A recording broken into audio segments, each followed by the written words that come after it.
My name is Dmitry Volkov. The factory exempted me from frontline service. Essential war production, they said. I made shell casings, while other men fought. At least there the enemy wore a uniform. I was a good man once, a good father. By the winter of 1942, I had become something else entirely. This is my confession. What I'm about to tell you happened in Leningrad between 1941 and 1944. 872 days. The longest, deadliest siege in human history. Over 1 million people died. I survived. My wife Anya survived. My daughter, Katya, 8 years old, survived. My son Misha, 5 years old, survived. But the price we paid, the things I did to keep them alive. Some sins don't wash away, even with victory, even with time. This is the story of how Leningrad turned fathers into monsters. What would you have done? August, 1941. I'm sitting at our kitchen table reading Pravda, the newspaper, strong tea in my cup, black bread with butter in front of me. Simple breakfast, normal breakfast. The headlines talk about German advances, but they're far away, abstract, numbers on a map. Anya is washing dishes. I can hear her humming. Katya and Misha are playing in the next room, arguing over a wooden toy horse. Dmitry, stop worrying, Anya says without turning around. The Red Army will stop them. They always do. I want to believe her. I watch my children play. They have no idea. How could they? They're children. September 8th, 1941. The ring closes. That's when I realized we were trapped. 3 million people. Surrounded. The Germans to the south, Lake Ladoga to the east, Finnish forces to the north. Rats in a cage. The queues at the shops started growing. Every day longer. Every day the shelves emptier. My factory converted to military production. Longer hours. Less pay. But we told ourselves it was temporary. We told ourselves the siege would break in weeks. Maybe a month. I started hiding extra bread around the apartment. Behind books. Under floorboards. Anya didn't notice at first. When she found the first stash, she just looked at me. Didn't say anything. Put it back. That night I heard her crying in the bathroom. She knew. Somehow she already knew. October, November, December. Every week the rations got smaller. First 400 grams of bread per day, then 300, then 250. By December, 125 grams. Less than 2 slices, mixed with sawdust and cellulose. It tasted like paper, like paste, because that's what it was. I stare at my grandmother's silver tea service. It sits on the shelf where it's been for 30 years. She carried it from her village during the revolution, hid it from the Bolsheviks, protected it through everything. It survived the revolution. It won't survive this. The walk to the black market takes an hour. Longer because I'm weak now. Everyone is weak. The black market isn't really a market. It's just people. Desperate people, trading whatever they have left. I trade the silver for a sack of potatoes and some horse meat. Maybe horse meat. I don't ask questions. The man taking my grandmother's treasure doesn't even look at me. Just weighs the silver, hands over the food. When I get home, I can't look at the empty shelf. Anya sees it. Says nothing. Just takes the potatoes to the kitchen. The cold comes. Minus 30 degrees Celsius. Minus 40 some nights. We burn the books first, then the furniture. I break apart our kitchen chairs with my bare hands while Katya watches. Papa, why are we breaking the chairs? To make the apartment cozy, Malishka. Little one. We'll sit on the floor. It will be fun, like camping. Children believe their fathers. God forgive me. Children believe their fathers. By January, we're burning the floorboards. The apartment looks like a bomb hit it. Furniture gone, books gone, Holes in the floor, ice on the inside of the windows. Misha's ribs show through his shirt. Anya's hair falls out in clumps. She finds it on her pillow every morning, stops looking after a while. I give my bread rations to the children, half to Katya, half to Misha. I tell Anya I ate at the factory. She knows I'm lying. Every day I walk to the factory, I wonder if I'll have the strength to walk home. Some days I see men collapsed in the street, frozen, dead, still clutching their ration cards. The first few times I stop, try to help. By February, I just step over them. The Petrovs live in apartment 3B, elderly couple, quiet. They used to give Katya candy before the war. One day, silence from their apartment. A week passes, 2 weeks. Then whispers in the stairwell. Rumors. Someone mentions fresh meat at Haymarket. Real meat. Expensive. No questions asked. I understand. We all understand. No one says it out loud, but we all understand. February 1942. Misha can barely stand.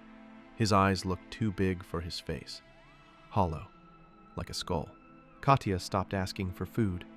That's worse than the crying. When children stop asking, you know they're dying. I walk past the market stall 3 times. 3 times I tell myself to go home, to find another way, any other way. The fourth time I stop walking. The vendor is a woman, middle-aged, dead eyes. She doesn't look at my face, just at my hands. No questions, comrade, she says. I nod. She wraps it in newspaper. It's frozen solid. That makes it easier somehow, less real. I pay her with my wedding ring. The package sits against my chest, under my coat. The whole walk home, I feel it there. Cold, heavy, like a stone, like guilt. When I get home, Anya sees the package. Her eyes meet mine. We don't speak, but she knows. I see it in her face. She knows. Katya comes running. Papa! What is it? Is it food? I kneel down, look at my daughter's beautiful, starving face. Pork, Malishka. A miracle. We must thank God. My daughter believes me. My wife does not. But she stays silent.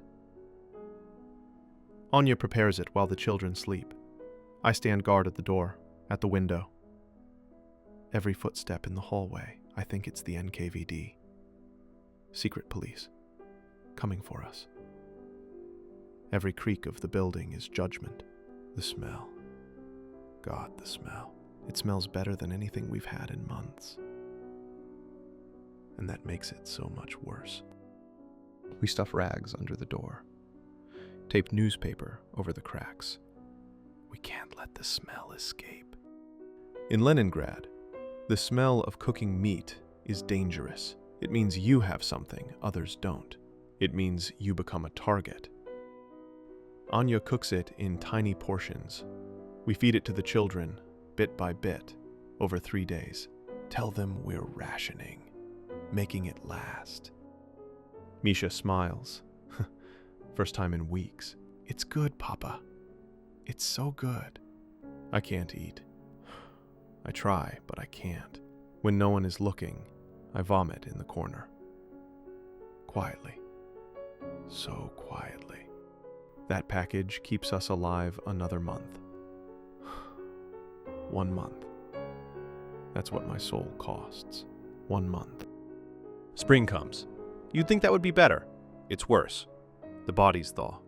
The smell. You never forget that smell. It seeps into everything. Your clothes, your skin, your dreams. Summer 1942. Disease spreads. Rats everywhere. Death everywhere.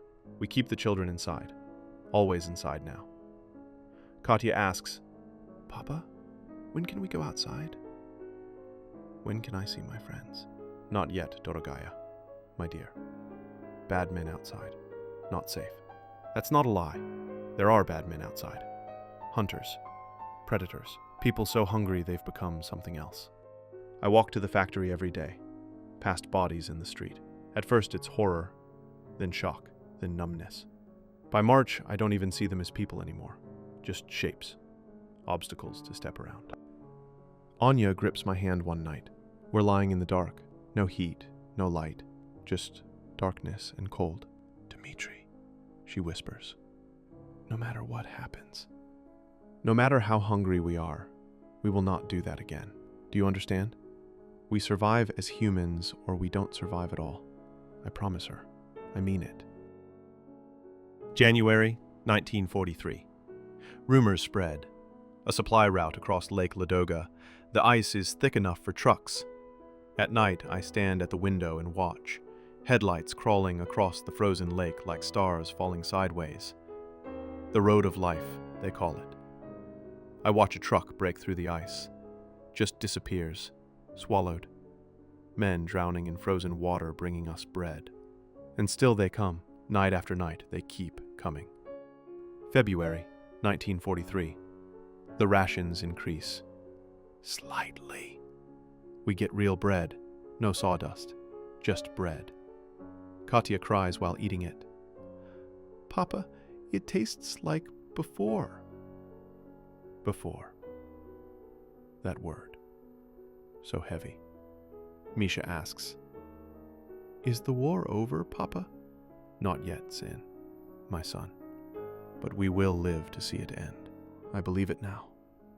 For the first time, I believe it." January 27th, 1944. 872 days. The siege breaks. Sirens, celebrations, people in the streets.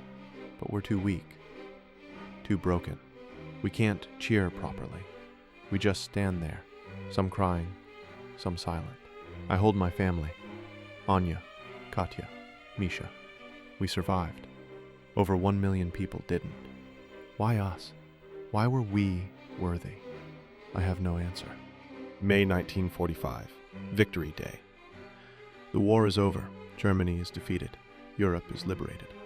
They give us medals, call us heroes. The people of Leningrad. Hero City. Heroes.